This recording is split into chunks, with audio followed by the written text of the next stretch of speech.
You are listening to Judging Meghan with your host, Meghan Judge. Happy New Year, everybody. I've been gone. I had a repeat last week, a revisited episode that I loved. It's one of my favorite episodes with Nina Sussman Pogue, and she talks about your this and how your this doesn't define you. It could be like whatever it is in life. Hers was an accident and she almost killed someone. We're going to kind of get into the story of my guest today, but I love her book.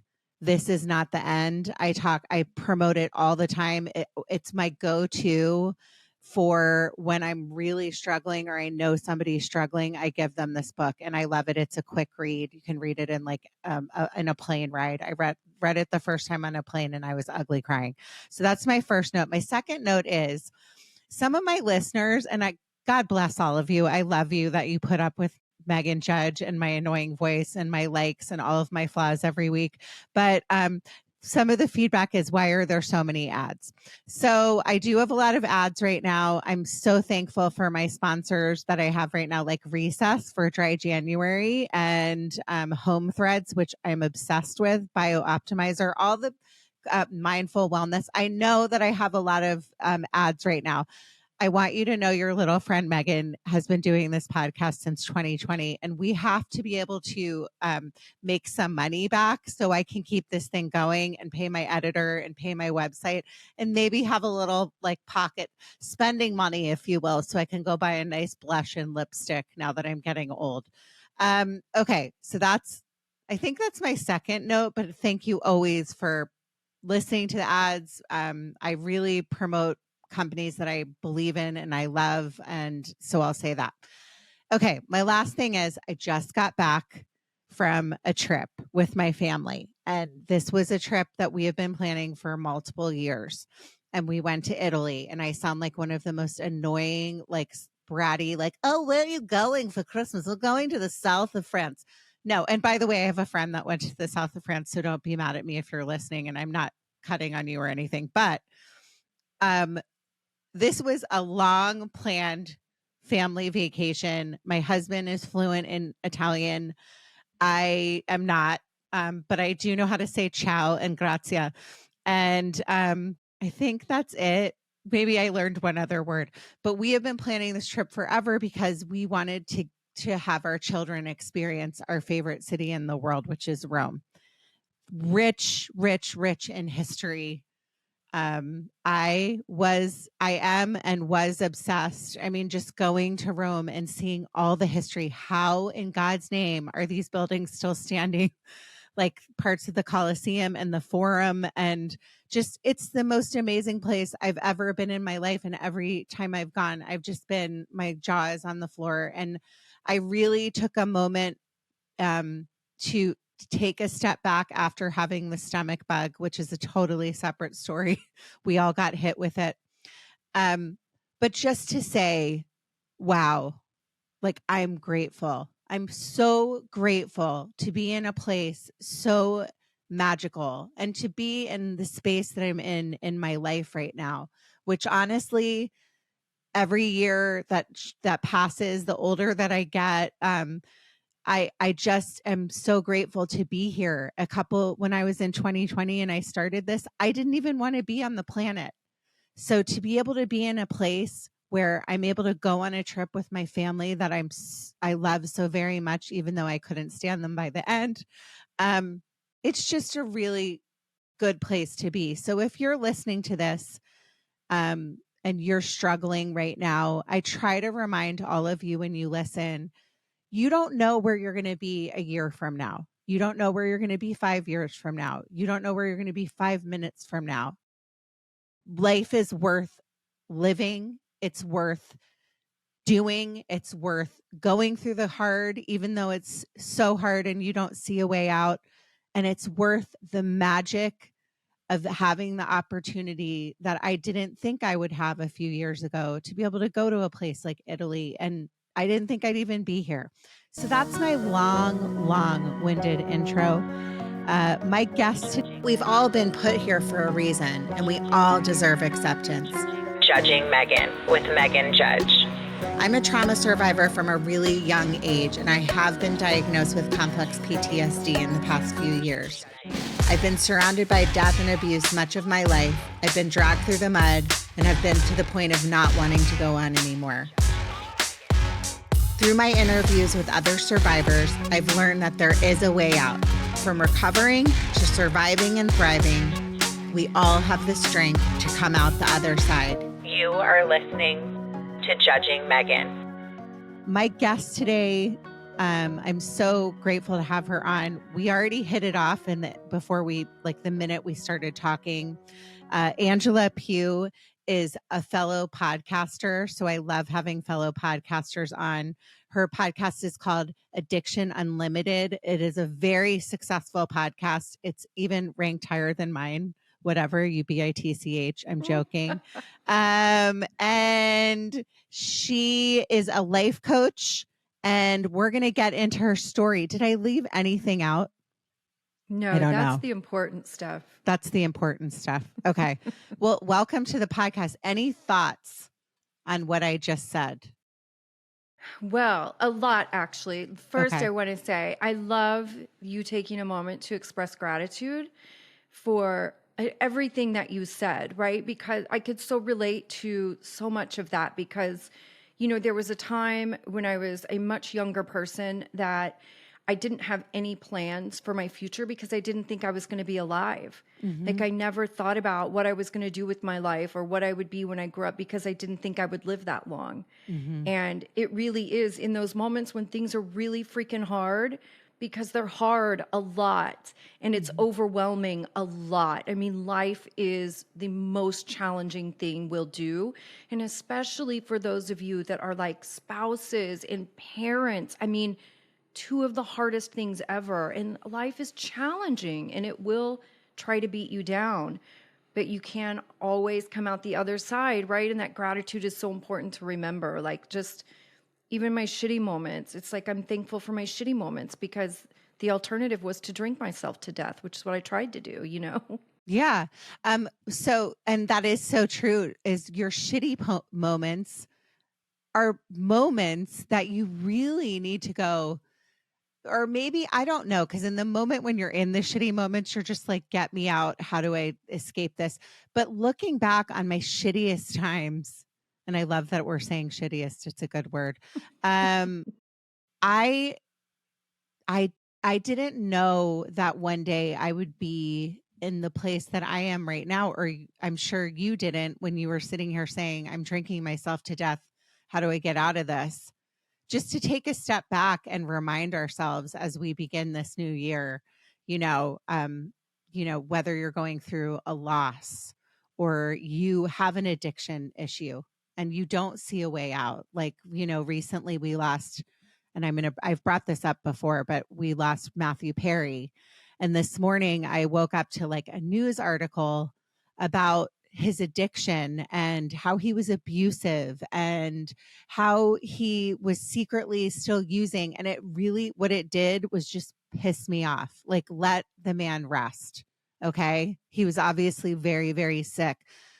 I just found that really gross. And also none of that is uncommon. Yeah. You know what I mean? Like, I was abusive too. Like, I was a raging a-hole. Majority, certainly when I was unhealthy in my drinking life, right? Like I had a temper, I was condescending, I was mean, I have narcissistic tendencies. Like at the same time, there was another side of me that was fantastic, but we all are like a 1,000-piece puzzle and we all have pieces that aren't fantastic, right? But those pieces don't define me either. I am the sum of my parts. I'm not the individual pieces, right? So I can be a really shitty human too. And even if he was secretly using, like in the recovery world, that's not uncommon either. Yeah. I mean, I knew someone from my very early sobriety days. I knew somebody that went to AA meetings and showed up every day and celebrated his first 2 birthdays, celebrated 2 years sobriety and was drinking the whole time. It's just a part of addiction is dishonesty, right? There is, and a little addiction to chaos.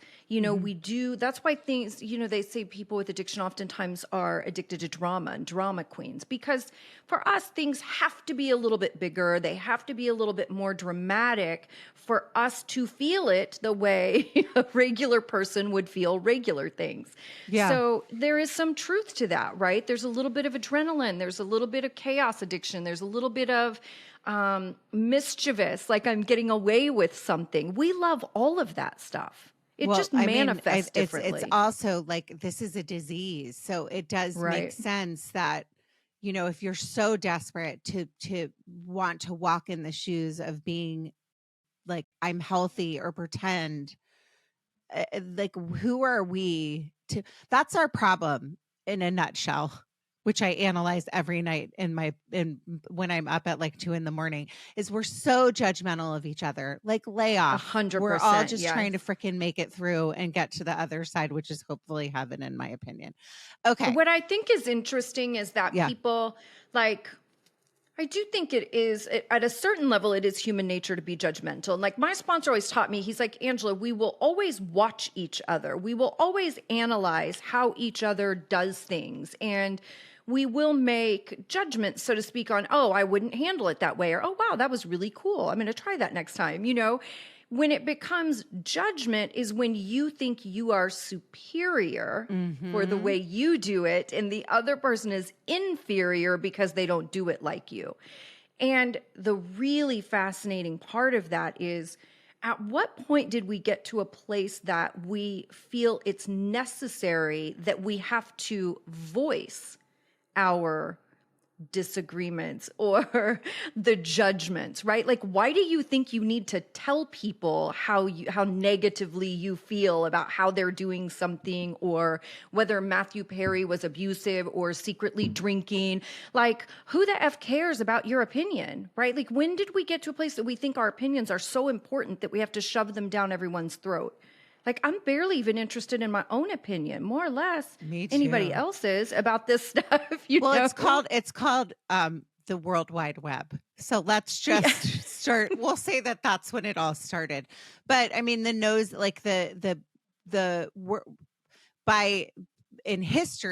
history of humanity, and I'll bring Rome back in. I had to miss the Colosseum tour because my kids had the stomach bug first, and then it went in waves. And I love history. I've always been obsessed with history. Like, even I was never a very good student, but I always loved history, learning about people, understanding like how are we here, so I love museums. I've always been like this. And my husband was telling me about the Colosseum tour. This will all make sense, by the way, Angela and listeners, because I know I have ADD and I'm like squirrel and I like to go after different topics at all times. But he said that they talked about the Colosseum tour, how most of the people that were sacrificed in the gladiators were slaves, or they had all these entrances for all these animals to come in, so like lions, and they wouldn't feed the animals. And so there would be like 25 gladiators at one time, like in this giant Colosseum, and they all pretty much all died, right? And that's the whole point of the gladiator. And I said to him, I was like, who would want to go and watch this? And he said that they talk about it was either to like warn people, like, this could happen to you, like stay in your lane, or just like the humanity. There was nothing to do. They didn't have TV. They didn't have like, they would do their like little jobs and have children and like sit in their little whatever they lived in. And then this was like their big event for the year, or whenever it came up. And I started to think about it, because I was like, how were people so like cruel and disgusting and mean? And so that's what like Page Six and TV and reality and all of these things, once the internet started and now phones and social media have brought out in us, it's almost like our modern day Colosseum, So everything you're saying is making sense. It's like the human, what am I trying to say right now? It's the obsession with like life after death, seeing each other fall. It's like a whole thing. So it makes sense that people are obsessed with this stuff, but I love what you said. Like, you don't even want to live with your own thoughts. You don't want to even live with like what your opinions are, just like I don't sometimes. And sometimes, like, you're a podcaster, we were talking before we started. Sometimes I don't feel like doing this. I always am Hmm. grateful afterwards, but it's overwhelming because you're about to go down an avenue of, let's get real. Let's talk about life. Let's even talk Hmm. about social media and my posts that I posted, while I was away on like my family. And from the outside, we all look so happy, and we were happy in those pictures. I was probably yelling at my husband in a few of them right before, but that's what social media is. It's like I call it my Facebook life. Anyways, Angela, I want to get into your story and why you do what you do, because I think it's so important. As many people right now, we're in the month of January and people are taking a break from alcohol. And so I love that you're doing a dry January, and you're doing a whole boot camp coaching session. And then you told me before we recorded you're going to be doing one in July too. So I want to Correct. hear all about that. But first, I want to hear about you and where you're from. So let's start there. Where I'm from, Kansas City, Go and then I took Chiefs. a and then I took a hiatus to Los Angeles. And then I was back and forth between those two places for a long time. And then when COVID happened and I had to choose where I was going to quarantine, I quarantined in Kansas City because my family is in Kansas City. I have a whole bunch of little nieces and nephews that I am obsessed with.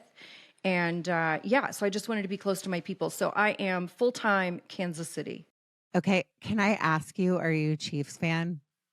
No? I am not. Okay. No, No, I'm it's not just that I'm like, not a Chiefs fan. I'm not a football fan. And I love sports. I just yeah, don't like football. There's a like the lot of other stuff I love. violence. Yeah. I'm a huge basketball fan. Okay. Um, I love basketball. I love hockey. I love UFC or MMA. I love all kinds of stuff. But I don't know. Really, I think football's kind of weird to me. It doesn't make any sense. And also, I was a bartender Uh huh. for 20 years, right? And so I had to bartend with all kinds of different people. And that kind of ruined me on football also Yeah. because it was just really not a fun environment to be a part of. Like when football players would descend on the nightclub where I worked or whatever, it was always just a little chaotic. So No, it makes sense. I just so you know, I never watched football. Well, as a little girl, I did. I would watch the what now Commanders, but Washington Redskins. But I've started getting into football because my nephew plays college football, and then now I'm really into. I think I fell into the Travis Taylor Kelsey, thing, and so now yeah. I'm all and I watched the documentary about the Kelsey brothers. So now I really have decided that I am a Chiefs fan, so I do watch the Chiefs. But it is what you're saying, if that's a trigger for you. So we're going to get into that, Yeah. the whole Yeah. bartending with all those. That makes sense. Okay, so you're now settled back in Kansas City. You were in LA, and now, like, kind of tell me about your story, like how you got to the place where you are today. Well, it really is a long journey. And I think that's an important part to highlight also, because I think people have this misconception that like you're a hardcore alcoholic from your first drink, Hmm. and that really is not the case at all. I didn't start drinking until later. I never drank like in middle school or high school. I drank one time when I was really young, and it was a horrific experience. I was vomiting. It was terrible. And I had no desire to drink again until I started working in bars. So it wasn't until like 19, 20 years old that I really started drinking. And that was just because I was working in bars and everybody around me was drinking every day. So I drank every day. But in the beginning, drinking for me might have been 3 drinks in a whole night, right? I didn't Hmm. have any tolerance. I wasn't trying to get drunk. I would just have some drinks. But there is a progression, and one of the beautiful things that I think is happening more now is people are stopping way earlier in that progression. Like not everybody has to ride the train all the way to the depths of hell before they get off. You can Yeah. get off that ride whenever you want. And that's very trendy now to stop much earlier in the process. So, listen, I had like 13, 14 years that my alcoholism was growing and getting worse and slowly taking me over and slowly infiltrating every piece of my life and ruining my self-esteem and terrible decisions and trauma on top of trauma. And by the time I was 33, I was a mess. I moved to Kansas City when I was 30 and I was sober at 33 and a half. So those years really, when I moved to Kansas City, it was such a culture shock. And I know that sounds weird because I was born and raised in Kansas City, but my first adult formative years on my own as a grown-up were in LA. So I was very LA. And to come back to a city that's so different, so much more laid back, it was hard for me too because I was used to bartending, like super high volume nightclubs where I made a ridiculous amount of money, coming to a place that didn't really have high volume Well, let nightclubs. me stop you right there because I'm going to tell you something. I also was in the bar scene. We might know each other actually. I was a cocktail waitress. I'm from DC, Potomac, Maryland originally. I cannot imagine moving back. It would be culture shock for me because I've lived in Yeah, it was LA. crazy. It was Yeah. really hard. And it sounds even more crazy, but I moved to Kansas City. I made way less money. My Yeah. bills were actually more. My monthly expenses were more because I lived in the same apartment in Hollywood for 8.5 years and it was rent control. So my rent was really nothing and it was all utilities included. So it's like I was making a fifth the money I was used to making. My bills, my monthly expenses were way more. I certainly didn't look like the people around me because I looked You're very an LA LA girl. and Yeah. right and Yeah. super way more flamboyant Yeah. and kind of out there and go-getter in a very laid-back conservative place, which it's such a beautiful thing about Kansas City. The people are incredible, but if you don't fit, you don't fit. Yeah. Which is why I left to begin with, So when I got back to Kansas City, it's like I went off the deep end. It was definitely elevated my drinking quickly.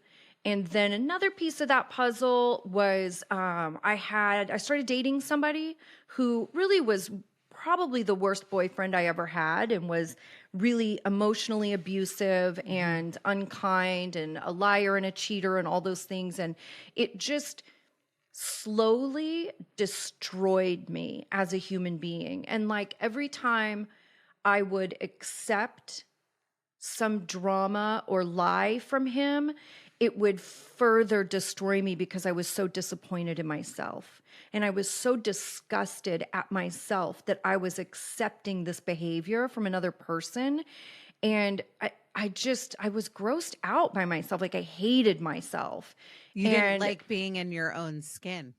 No, God, no. But let me And I ask couldn't you figure this. out, like, why was I doing, like, why was Yeah. I taking it? Why wasn't I breaking up with him? Why wasn't I leaving him? Like, it was so weird because I also had never really been like that. I've dated a ton of guys that weren't fantastic, but I never stayed, Well, let me ask you this. Did you leave LA? Because that's a big thing. If you were there for that long of a period, it is I mean, now I live by the beach, so LA.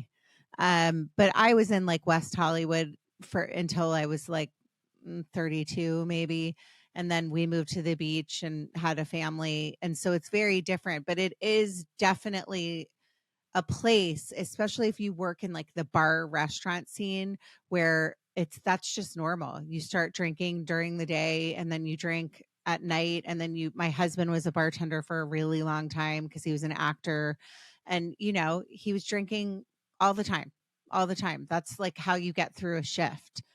But did you get to a Yeah. point where you were like, I'm done with LA? Because that's common. People are like, I'm done. I want to go back to my roots. Did you realize that you were having issues with like alcohol at that point? Was that part of the equation on why you left? No, definitely not part of why I left. I Mm-hmm. think my leaving LA is just I was exhausted. Mm-hmm. I was exhausted. Like everything in big cities is hard. And even my friends now will say to me, they're like, why don't you just move back? You're here all the time anyway. And I'm like, listen, you don't understand the beauty of when I want to go to the grocery store, I just drive there and I park in the parking lot and I walk inside. Oh Like, my God, I don't this is have to so valet. funny. I don't have to valet. I don't have to drive around the block 72 times and have money for the meter. I'm not getting accosted by homeless people. My car's not getting broken into while I'm inside. I don't have to worry about some creepy dude following me around.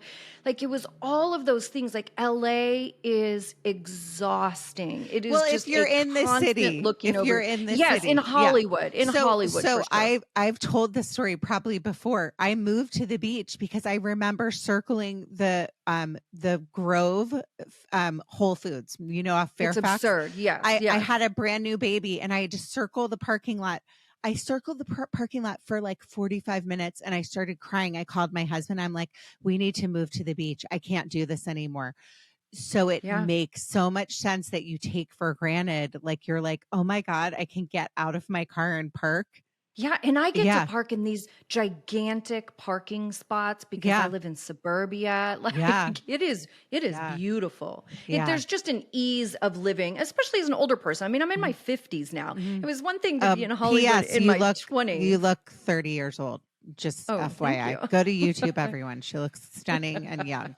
Okay. But Thank okay, you. so so that had nothing to do with it. So you're back in Kansas City. You're dating somebody that was horrific, a bad, unhealthy relationship. Couldn't figure out why you were in it. Were you still bartending at the time when you got there? Okay. So now you're in that scene, but in a different city. And then did it get to a point, like explain how you got to the point of being done? So I knew the last couple of years, I knew like my drinking was really out of control. I was drinking almost nonstop.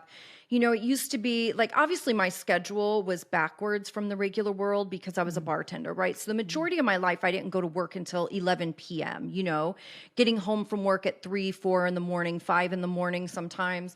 So it went from like drinking at work and maybe after work staying up until 3 or 4 a.m. drinking to then I was staying up till 6 a.m. drinking. Then I'm staying Mhm. up till 7:30, 8 o'clock in the morning drinking.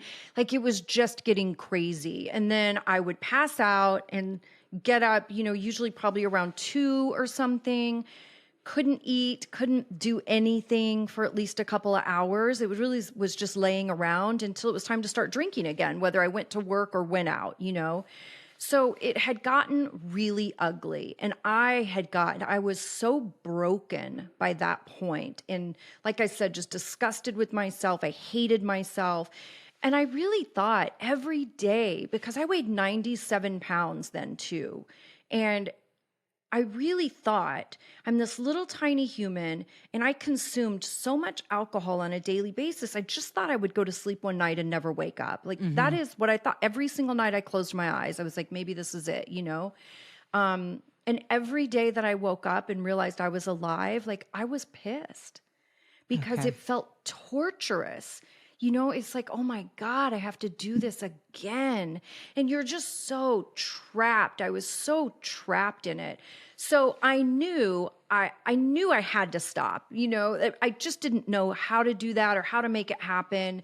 I took a couple of breaks, right? Which is what you see a lot of people do with dry January. Or you Mhm. hear people say, I'm giving up alcohol for Lent, or there's all these months, alcohol-free April, dry July, sober October, right?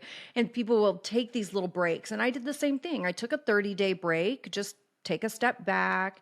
And then I was like, okay, well, I've proven to myself I don't need to drink every day. So I'll just drink on special occasions, right? That didn't last long. And then maybe a year later, I took a 60-day break and I didn't do anything. I didn't go to AA. I didn't get any kind of help. I just quit drinking and I did good for 60 days. But I never had any intention of quitting forever at that point. I was just taking a break.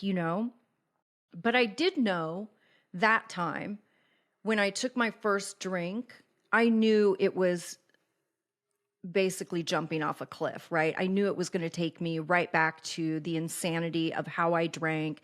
And every time you take a break and start drinking again, you actually drink worse than you drank before. So I drank worse than I even drank before. And it was sheer insanity. And it was gross. And I was sad and I hated myself. And then I got in a car accident. And I thought I killed the person that I hit. I hit another car at 70 miles an hour on the freeway. And I thought I killed that guy. And I was standing on the side of the freeway and I was thinking, like, I have to call my mom and tell her I just killed somebody. And in my head, I was using the word murder, you know? You got out of the car, or were you in the car? You thought you hit somebody and killed them? I hit another car at 70 miles Yeah. an hour. Oh my So God. I was out of the car and I thought the person I hit was dead. I mean, I hit Yeah. them at 70 miles an hour. Now, listen, I don't know anything about my accident. I think I passed out because I couldn't tell you anything about it. I remember like getting in the car, walking to my car, and I was probably only driving for 2 or 3 minutes. I didn't make it far.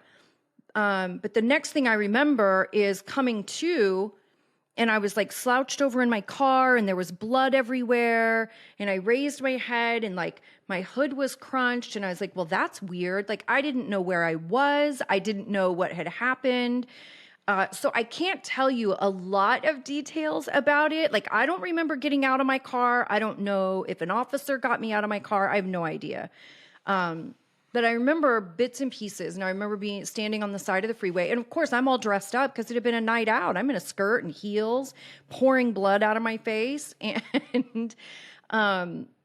I just thought, like, I have to call my mom and tell her I just murdered somebody. Mm-hmm. And I have one of those moms that is spectacular. She is like what you dream of when you dream up the perfect mom. I have that mom.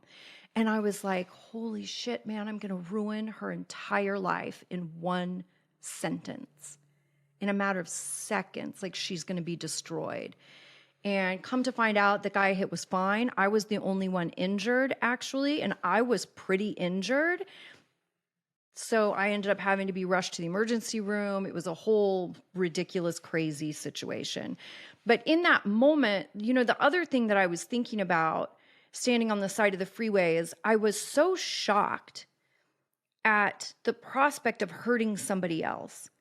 Because when you're an alcoholic, you really do think that you're only hurting yourself, right? We're so self-absorbed that we don't really see how it affects the people around us. And I always knew like I was hurting myself, but I didn't care about hurting myself because I wanted to die, right? Mm-hmm. I would have done anything for the pain to be over.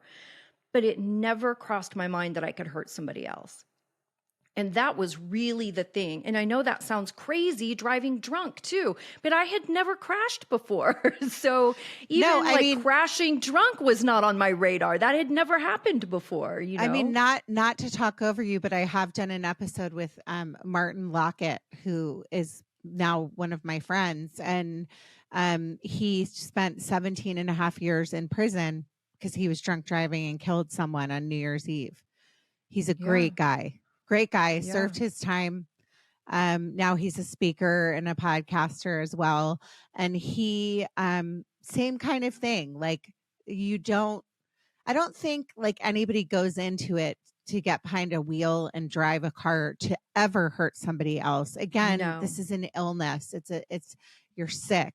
This goes into why I'm such a huge believer in there has to be some kind of device that they put on a car, not just for somebody that is a drunk driver and has had a previous record. I think it should be universal that you cannot turn on your cell phone when the car is moving, or that you should not be able to get behind a wheel when you have a blood alcohol limit of a certain amount, because you don't have the ability when you're drunk to understand that you're drunk and you should not be getting behind the wheel of a car. And if you've ever, it's like we talk so much about consent now. Yeah. You know what I'm saying? And really when you're intoxicated, you are not in any shape to give any sort of consent for anything, including driving. Mm-hmm. You know, you're not in your right mind. You're not thinking clearly. Your ability to weigh risk is very compromised. And at the same time, those are things that we have to be responsible of ourselves as human beings too, right? Alcoholism is a disease, no question. It hijacks your brain. It changes how things work. There is a certain element that we don't have control. However, the element where we don't have control is once alcohol is in my body. Mm-hmm. Before I drink, I have a lot of choices to make, and that's where I love that they're doing so many campaigns now about designated drivers and don't drink and drive, because you really have to make that decision before you ever have the first drink. Those are things, that's a responsible drinker, right? Is you have to have those things laid out before you ever have the first drink. I agree with you, but I mean, I'm gonna be honest with you and my audience and my listeners. I mean, being a parent, I have two daughters. One is 13, one is 9, almost 10. One's almost 14, one's almost 10. And I remember being young in the Hollywood clubs, just like you. And I got behind the wheel and I was drunk and I should not have been driving a car. And every single time I did that, I was not responsible, and my brain was not fully formed, obviously, because I was in my 20s and your brain's not fully formed till you're 27 for women. Um, there has to be something that stops people. Yeah. I mean, No, I agree. I would was agree. just at the nail salon. Sorry to go off on this tangent, but I was at the nail salon right before I left for Christmas break to go on our trip. And I go to my girls that I've been going to forever. I'm obsessed with them. Shout out Kathy and Jean. And there was a woman that came in there and she was wasted. It was like 10, 11 in the morning. And she was crying. She was just belligerently drunk. And I just said to them, I was like, please, whatever you do not let this lady drive a car. I will drive her home. I will call an Uber. I will do whatever. And they were like, we promise we will not. Because I didn't even want to leave. I was going to sit there and wait until she left. So, Yeah. but going back, I mean, I hate to talk about spirituality, but I do believe in spirituality and God and all of those things. That's a moment in life that not everybody is given, where you go, okay, like I made a mistake. I didn't kill someone. Like Martin killed someone and he has to live with that for the rest of his life. He lives his life helping others, just like you do, with what you do. But that's something that was like, that's your this in life. It's not your total this, which we talked about in the beginning with Nina, but it's a this. And with that decision and what happened to you, it changed your whole trajectory on your life. So tell me And about I was really aware of that too. Yeah. Because that also wasn't the first situation I had been in where I probably should have died. Mm-hmm. There were several other situations that I really came out of that I was like, gosh, that's weird. Like, how am I coming out of this virtually unscathed? So I was acutely aware that there had to be a different plan for me. And I had that thought of like, I am trying my best to die on a daily freaking basis, and I am not dying. So there must be something else that's meant for me, right? There must be something else I'm supposed to do, because obviously it's not die. And that's all I knew at that point. I didn't know that sobriety and recovery would be my calling. I didn't know that quite yet. I did know that pretty early in my recovery. I think I was about 4 months sober when I thought, I want this to be my whole life. And that was just because I was seeing so much change and growth in myself. I was watching myself grow into a person that I didn't even know I was capable of being. And I was like proud of myself, and I was becoming a good human. Mm-hmm. And I never even thought that was possible for me. And when I saw that the potential really was unlimited, which is why my podcast is Addiction Unlimited. When I saw the potential was unlimited, I was just like, wow, like all I want to do is help other people do this, because this is unbelievable, to be able to change and really curate your life, to really be able to sit back and decide what you want your life to look like and build it that way is phenomenal. It's also like, I mean, exceptionally rewarding to know. I mean, I know you understand this just talking to you briefly. To be like, I think that shame is what really takes us out of opportunities in life, to really love ourselves, to really take a step back and be like, I deserve to love myself. I'm a good person.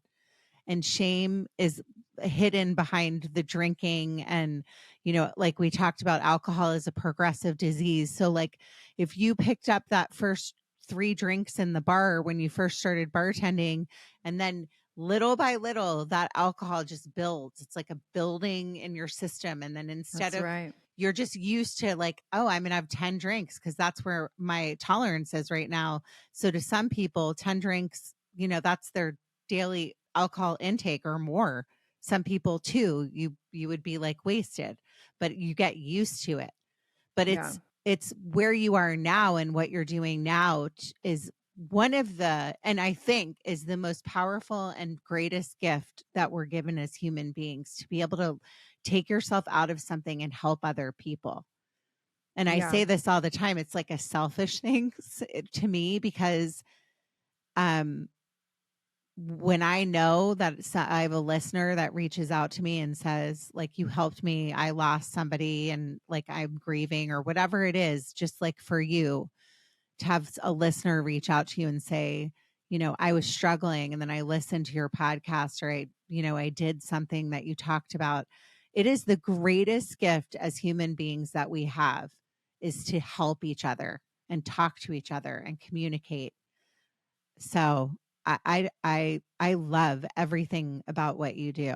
I really do. That's something that I wouldn't have learned had I not gone to AA, right? Like Mhm. service, being of service is a huge piece of Alcoholics Anonymous. And Mhm. that's where I learned that. Of course, as an alcoholic, I was just selfish. All I ever thought about was me, Yeah. but getting in the program, it's so important to be of service, and it's so driven into you that it's about the other person. It's not about you. And I say this to my audience all the time, like, stop thinking about what you're going to get from something and start thinking about what you can give. Like, I don't go to meetings at 18 years sober because I'm worried about drinking. I'm very diligent in taking care of myself. I don't worry about drinking. I have no desire to drink. I go to meetings because I want to be there for the next person coming in to help them feel more comfortable, right? And also for my own behavior, I need to keep my behavior on track too. But it is about what you can give. It's not always only about what you can get from anything you're doing, whether it's work or showing up to a family event, like always being in that service mindset of what can I give? How can I make this situation better? How can I make somebody else smile today? Instead of, we're so consumed with ourselves and what we want and what we think and what we need and how we want things to go and what I want you to say to me and how I want you to say it. And yeah, it's just me all the time. But do you think so? I know people that have gotten sober, and again, I don't know if it's like a long-term thing, but they've gotten sober on their own. They didn't go to AA. For you, can you talk about the AA component and how important that is for people that might be struggling, or they've been sober a month, or they've been sober for 2 months or a year and they don't go to AA? Can you kind of talk about that for us? I'll tell you, the thing I think is the greatest about AA Mhm. is really it's just a cheat sheet, right? Like, I didn't need to be trying to figure out a bunch of stuff in the beginning, right? Like, I couldn't trust my thinking, obviously, because my best thinking got me almost dead and got somebody else almost dead, Mhm. right? So, my comfort zone and my way of approaching life and my method of making life choices obviously was not good. So I needed to just follow the lead of other people. I needed it to be simple. There really is a formula for recovery. It doesn't matter. You don't necessarily have to go to AA for the formula, but AA is the cheat sheet, right? You Mhm. have to have connection. You have to have people that you can follow that lead, people that have done what you're trying to do and who have done it successfully, and they can tell you how to do it. You have to have that. It's no different than we have managers and business coaches in our professional lives. It's exactly what a parent is to a child, right? Or an auntie in my case. But you have to have people to learn from, right? I have to have friends and connection and laughter. I have to have acceptance. And AA gave me all of that without me even knowing that's what I needed. It also, because people with addiction were compulsive people, I Mhm. needed something to channel my energy into. So it was good for me. I went to a meeting. They said, come every day. I was like, oh, fantastic. Because I don't have anything else to do. Let's do this thing. And I went every day. And it was a good way for me to gauge my commitment and my discipline and really challenging myself to stay engaged because I was a quitter. I quit everything my whole life. I Yeah. never did things successfully. The moment it was uncomfortable or I wasn't good at it or it didn't feel good, I bailed on everything. And I knew my sobriety was too important that I couldn't bail on it. So just having that meeting every day to gauge myself and make sure I was staying engaged and keeping my head in the game was perfect for me. It just gave me everything. Now, remember, I got sober a really long time ago too, so we didn't have any other options either. Now, there are all these different things you can do. There are all these other programs. Every support group on the planet is available online now. Every podcaster has their own program and their own coaching and their own communities, right? Like I Yeah. didn't have any of that. I just knew I had to go where people didn't drink, and AA is where people didn't drink. So that's where I went. Well, it's almost too, we talked about this before we recorded, and I don't mean this. However, somebody gets sober, congratulations. That's amazing. Whatever 100%. works for you, Yes. works for you. You should be freaking proud of yourself because it's hard. Yes. Um, but it's almost like a trendy thing now, right? There's like all these, it's finally like there's mocktails. Shout out to Recess. They're one of my sponsors and I love them. By the way, they're really, really good. I don't know if you've ever had one. But it's almost like, oh, I'm California sober or everybody now it's like, oh, I'm just January. You just don't drink or it's not like a weird thing to go to a party and have somebody not drink. Whereas in the past, people would be like, why aren't you drinking? What's wrong with you? Like, and get in each other's business. Where now it's just like, oh, I'm just not drinking. I decided I don't want to drink.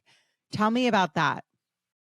What are your I thoughts? think it is super trendy now. There's no Yeah. question. But Yeah. I love it. I think the trend really is just to live better and be Hmm. more in control of your life, right? Because the last few decades has just been insanity. It's been very trendy to be out of control and financially irresponsible and living beyond your means and all of those things, Hmm. drinking to oblivion, all of that has been celebrated. And now we're just shifting into a much more wellness based way of living. People are eating a lot more consciously and healthily. People are much more fiscally responsible than they ever used to be and being smart about that. But I think everybody just wants to live better, is really the trend. I'm not a person that is big on the mocktails thing. Okay. I think that can Whoops. be Yeah. well, listen, it's for non-alcoholic people, Yeah. really. And Yeah. and some alcoholic people it can help. Here's the deal though, you have to be very mindful of not trying to recreate something, because what happens is you can put yourself in a consistent state of triggered also. Like I was a tequila drinker. I would Okay. never, even 18 years sober, I would never want to have a non-alcoholic tequila because that would really mess with my head. It So would it's like, really mess with my head, yeah. Yeah. And I went through this too with Whole30. I don't know if you're familiar with Whole30. It's like an elimination diet, right? I did Whole30 last January I've tried and it. It's still, torture. It's literally oh, I torture. love it. I Oh love it. God. And Well, I you're stay pretty disciplined. close to it now. Well, no, it's so simple that Okay. it just takes all the madness out of it for me, right? Yeah. Like it's so simple. It's just like, okay, cool. Figure out what the 3 things you're going to eat and move on with your life. Yeah. But Whole30 has a big piece about this also, where not recreating, like it's no sugar, no artificial sugar, artificial sweetener either. And they're like, listen, don't try to get creative and cutesy and making all these fake desserts and trying to make muffins with monk fruit or whatever, because all you're doing is putting yourself in a constant state of triggered for sugar, and it leaves you in a craving state. So that's my concern with a lot of the mocktails. I don't mind if somebody wants to drink something pretty and put a lemon on the side of your glass or drop a cherry in it, more power to you. But I don't want to taste wine, alcoholic or non-alcoholic. No, I mean, if it if it's your drink of choice, I would say stay away from it, right? I was a beer drinker and a tequila drinker. I wouldn't drink non-alcoholic, either one of those. I could probably drink a non-alcoholic wine because I didn't really care about wine, but I don't want to, right? Because it's weird. And I like being sober. I like being 100% sober. It is my superpower. I am a badass. Being an alcoholic is the greatest thing that ever happened to me. It has made me stronger than I ever thought was possible. And I wear that as a badge of honor.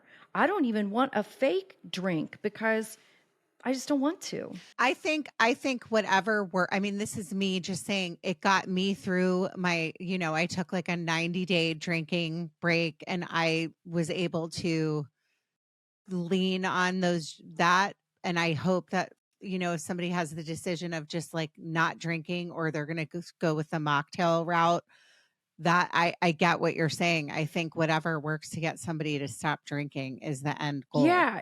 And I totally agree too. I have tons of my clients that do non-alcoholic drinks. It's just not my thing. Yeah. I don't care what anybody else says. My thing really is that you have to be mindful of how it affects you. And I know how it affects me, right? So I don't want to mess with it. I do not want to compromise my thinking in any way. I definitely don't want to have any kind of cravings or any weirdness, right? Like I want to live my life, the beautiful life that I've worked my buns off to create. And I don't want anything setting me back. But yeah, I have tons of people that do non-alcoholics and it's fine for them. It just isn't my thing. Well, let me ask you, so you're 18 years sober, which congratulations, by the way, which is amazing. Do you say you have somebody and they're newly sober? What is the first thing that you tell somebody to do? Do you tell them like, get yourself in AA, what do you tell somebody? Well, so one thing I want to say about AA too, this was one of my own realizations after being in AA for years. I was sitting there one day and I was like, this isn't the only place to learn all this stuff. Like AA and the 12 steps and kind of that process, AA didn't reinvent the wheel. This is wellness 101. It's a similar process a therapist might take you through. You hear all the same principles. If you go back and read Aristotle and Socrates and Plato, it's the same exact stuff. So people get weird about the 12 steps, but there's really nothing weird about it. It's just a healing journey. That's all it is. And AA gives you the cheat sheet. It's just that simple. But again, there's a formula, right? There are certain things that you have to put in place to be successful and live comfortably. Now, if you just want to quit drinking and keep all your old shitty behaviors and not feel good about yourself, that's what we call a dry drunk, right? You can do that and you don't have to do any work. But if you want to really heal, which is what recovery is, it's healing. If you want to really heal and have an amazing life, of course it's going to require some work, right? Yeah. So addiction needs 2 things to thrive. It needs you to be isolated and feel lonely, and it needs you to feel like crap about yourself. So you have to get connected, right? We are isolators by nature. So you've got to get connected. That's number 1. And a lot of people will say, well, I'm not isolated. I'm with my friends and doing this and doing that. So maybe it's not physically isolated. Maybe it's emotionally isolated. Like, how much are you sitting down with your friends and telling them how you really think and feel about yourself and your life and your drinking? Because we withhold all of that stuff because we don't want to be judged, right? And then you're emotionally isolated, which is the worst kind of isolation. So you have to get connected. You have to have people to talk to and laugh with and to feel loved and accepted, even with all of our flaws, right? And then you have to start doing some work to feel better about how you're showing up in life. You've got to start making decisions based on better criteria, right? We have to get honest. That's usually one of the biggest things. I think I said earlier that lying, dishonesty is a big part of addiction. So Mhm. that's usually one of the first things, right? We've just got to stop lying. And that's a small thing, but that has a huge impact to how you feel about yourself and how you think about yourself. So those are the things you have to focus on. But when you say early on, if you're talking about the first 30 days, that's kind of a different space, because your first 30 days, you're going through your physical withdrawal, right? Yeah. Like you're not feeling great, and everybody's withdrawal is different. For some people, it's, some headaches. For me, I felt like I had the flu, like 5 days. I was down, hot sweats, cold sweats, headaches, body aches, all of it. It's just different for everybody. So your first 7 to 10 days, that can be challenging, right? And what you need in those moments is a lot of rest, a lot of water, and any kind of movement you can get, taking a little bit of walk, get some fresh air. And that's kind of it in the very beginning. After that, you've got to start getting some support in place. You've got to get a couple of people at least that know what you're going through, that you're not emotionally isolating from, right? That you'll really say to them, like, listen, I'm drinking too much. I don't feel good about it. I don't feel good about how I'm making my choices. I don't feel good about how I'm showing up in my life. I don't feel good about not being present with my kids. Like, I have to change this, and I would love your support in this journey, right? You've got to have people on your team. And that's it in the very beginning. It's like your world should get very small and really should just accommodate your recovery. Don't put yourself in triggering situations. Don't go to parties. Don't go to bars. Again, everybody's a little bit different. It didn't bother me at all to bartend, didn't faze me. But I was resolute. I wasn't drinking. You couldn't have paid me $1 million to drink. So it didn't matter to me to be at the bar because I wasn't drinking no matter what. That's not a common story, right? Yeah. So for most people, you have to be really mindful. Don't go around people who are triggering for you. Don't go to places that are triggering for you. Don't do things that are triggering for you. And in your first month, that's really where your primary focus should be. Okay. And then we talked in the beginning. So say you're not doing sober January. I mean, it's obviously never too late to stop drinking. Okay. So if you've, this will be out next week, but it's January 10th today. So you haven't started dry January. There's always another chance to start over. You could do dry February, or you could do Angela's program of dry boot camp in July. So tell me about that. You could do dry January 10th. You Yeah. don't have to do dry January 1. Yeah.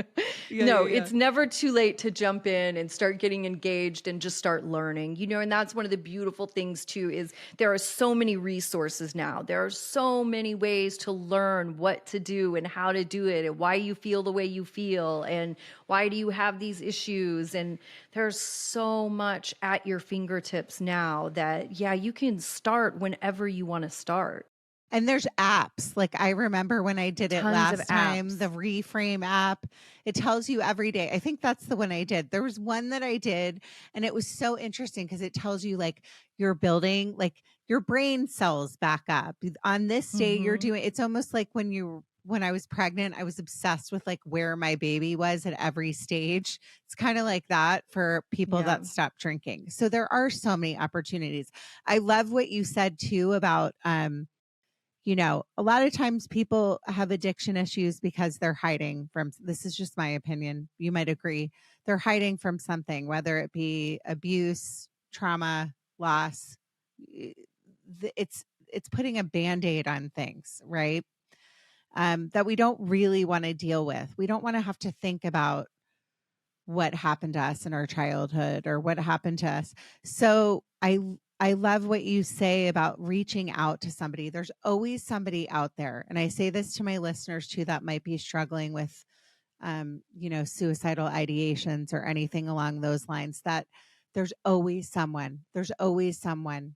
And I would like to close the episode saying, if you really are struggling, I mean, I've been fortunate enough over the years to have a lot of people that are sober and, reach out to them. Reach out to Angela. My God, 18 years sober, a life coach, a brilliant, kind lady that I can tell I would like to be in touch with forever. There's people out there. And so don't ever feel like you're alone, because you're not. You're really, really not alone. So in closing, Angela, thank you so much for coming on. Please check out her podcast. I know that I will be checking it out. Addiction Unlimited. It's available wherever you stream, I'm assuming, Yeah, correct? it's everywhere. Yeah, Okay. it's everywhere.